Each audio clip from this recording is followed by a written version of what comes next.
Assalamualaikum warahmatullahi wabarakatuh. Waalaikumsalam warahmatullahi wabarakatuh. Jadi bapak-bapak dan ibu-ibu, perkenalkan kami mahasiswa Universitas Muhammadiyah Banjarmasin. Saya sendiri Agnes Marcelina. Di samping saya Salsabila Rahmadani Kaulan Syadidah, dan di sampingnya itu Amnaria Mareta, dan sebagai kameramen itu Muhammad Fajar Ramadan. Jadi di sini kami akan melakukan penyuluhan tentang penanggulangan bencana seperti kebakaran, gempa bumi, tanah longsor, kekeringan, gunung meletus, dan cara pencegahan COVID di pengungsian. Dan akan dijelaskan oleh teman saya itu Salsabila. Baik, assalamualaikum warahmatullahi wabarakatuh. Waalaikumsalam warahmatullahi wabarakatuh. Baik, izinkan saya untuk menjelaskan penanggulangan untuk yang pertama, yaitu kebakaran. Jadi sebelum terjadinya kebakaran, kita biasanya bisa melakukan pemeriksaan berkala pada instalasi listrik di rumah, dan juga memeriksa keadaan tungku masak atau misalkan kompor di rumah.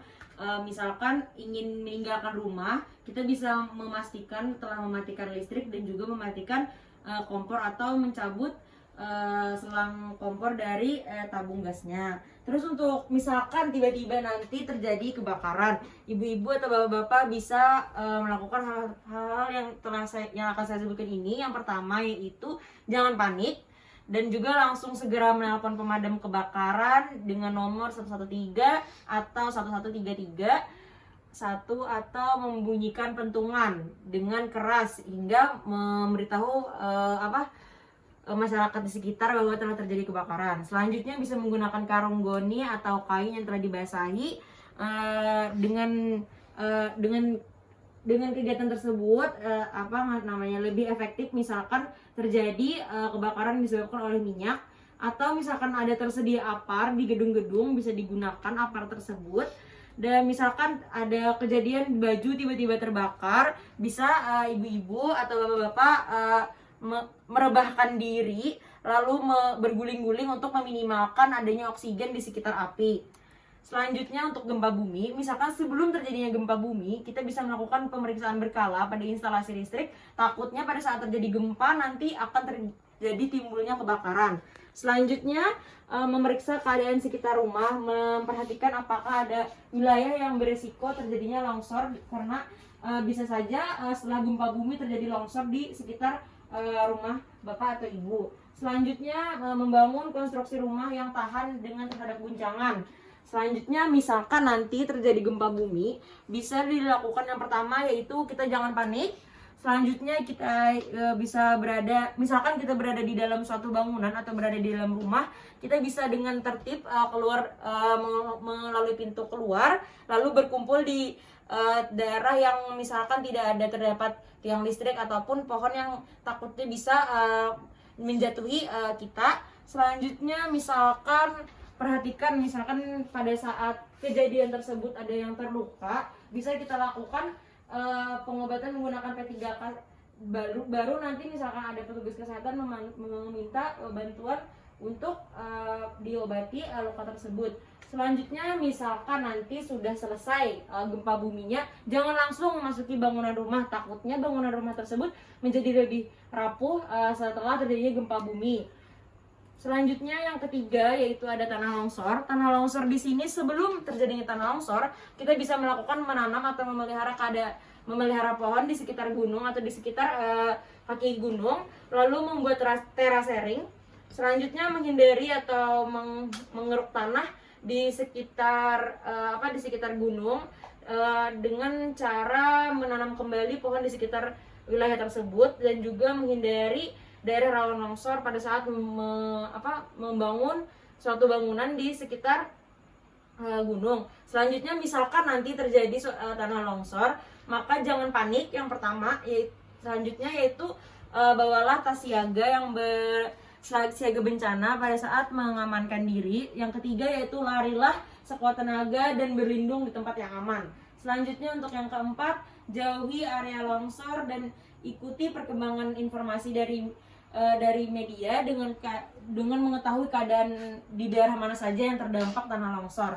Selanjutnya yaitu kekeringan. Misalkan sebelum terjadinya kekeringan bisa melakukan membuat tempat penampungan air, yaitu untuk menjadikan tabungan air di masa kekeringan nanti. Selanjutnya memperbanyak daerah resapan air atau waduk yang dapat digunakan secara bersama. Selanjutnya menanam banyak pohon di sebelum musim kering di daerah yang biasanya terjadi kekeringan. Selanjutnya yaitu membagi tempat penampungan untuk keperluan air dan juga keperluan lainnya supaya tidak terkontaminasi. Takutnya misalkan air minum dan juga air yang untuk dipakai untuk bersih-bersih, contohnya mencuci baju dan mandi, tercampur. Selanjutnya misalkan sudah terjadi kekeringan, di sini bisa kita memprioritaskan penggunaan air untuk keperluan minum dan untuk memasak atau hanya keperluan air bersih lainnya. Selanjutnya menggunakan air sehemat mungkin agar tidak boros air. Selanjutnya menjaga tempat penampungan agar tetap bersih sehingga terhindar dari bahaya penyakit, contohnya penyakit diare. Selanjutnya di sini ada gunung meletus. Misalkan sebelum terjadinya gunung meletus, jangan panik. Jadi tetap waspada. Misalkan kita berada di daerah yang beresiko terjadi dampak gunung meletus. Selanjutnya menggunakan masker agar tidak terhirup abu vulkanik. Selanjutnya mencari tempat yang aman sesuai dengan perintah evakuasi yang telah diarahkan, dan juga memasukkan semua mesin-mesin yang dirasa penting ke dalam garasi, dan juga melindungi hewan ternak jika ada ke tempat yang aman dan juga tertutup. Selanjutnya misalkan sudah terjadi gunung meletus, di sini kita bisa menjauhi zona bahaya yang telah ditentukan oleh BMKG, dan juga menghindari dataran rendah, dataran dengan arah angin dan gunung berapi, sehingga memiliki dampak yang lebih pada saat terjadinya gunung meletus. Selanjutnya menggunakan masker jika sedang di luar agar tidak terhirup abu vulkanik.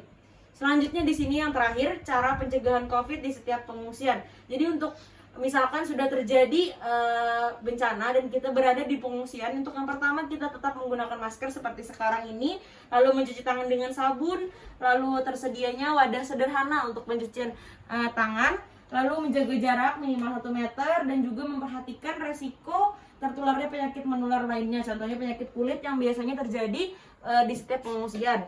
Selanjutnya di sini tetap mematuhi prokes yang dianjurkan oleh tenaga kesehatan. Selanjutnya tempat pengungsian di sini diharapkan nanti dapat dirancang sehingga dapat menjaga jarak dengan baik, dan juga yang terakhir yaitu alat makan pribadi diperhatikan agar tetap bersih. Wassalamualaikum warahmatullahi wabarakatuh. Waalaikumsalam warahmatullahi wabarakatuh. Nah, baik ibu-ibu, tadi kan sudah dijelaskan oleh Salsabila apa saja dari penjelasan Salsabila tadi kan sudah ibu-ibu pahami. Sekarang saya mohon izin bertanya untuk mengingat kembali materi yang sudah dijelaskan Salsabila tadi. Nah, baik ibu-ibu dan bapak-bapak, apakah ibu-ibu dan bapak-bapak masih ingat apa yang akan kita lakukan setelah bencana gunung meletus? Yang bisa menjawab silahkan. Ya silahkan ibu. Izin menjawab ibu. Jadi tadi tuh sesuai penjelasannya, jauhi zona yang kena gunung meletus agar tidak berbahaya. Ya baik, terima kasih. Apakah ada ibu yang ingin menambahkan atau bapak-bapaknya? Oke, saya ingin menambahkan, jadi mungkin selain menjauhi zona terutama gunung meletus, juga kita jangan lupa untuk jangan panik, karena kalau misalnya panik pastinya nanti akan membuat situasi jadi lebih kurang kondusif. Terima kasih. Alhamdulillah, ternyata bapak-bapak dan ibu-ibu sudah memahami apa saja yang harus kita lakukan setelah bencana gunung meletus. Nah, sekarang apakah ada yang ingin ibu-ibu dan bapak-bapak tanyakan? Saya ingin bertanya, Ya silakan. gimana kalau ada kendala apabila kebakaran tadi jauh dari sungai? Gimana tanggapan kalian kalau jauh dari sungai? Baik, saya izin menjawab. Di sini mobil pemadam kebakaran itu biasanya menyediakan air di di tangki di belakang mobil mereka masing-masing.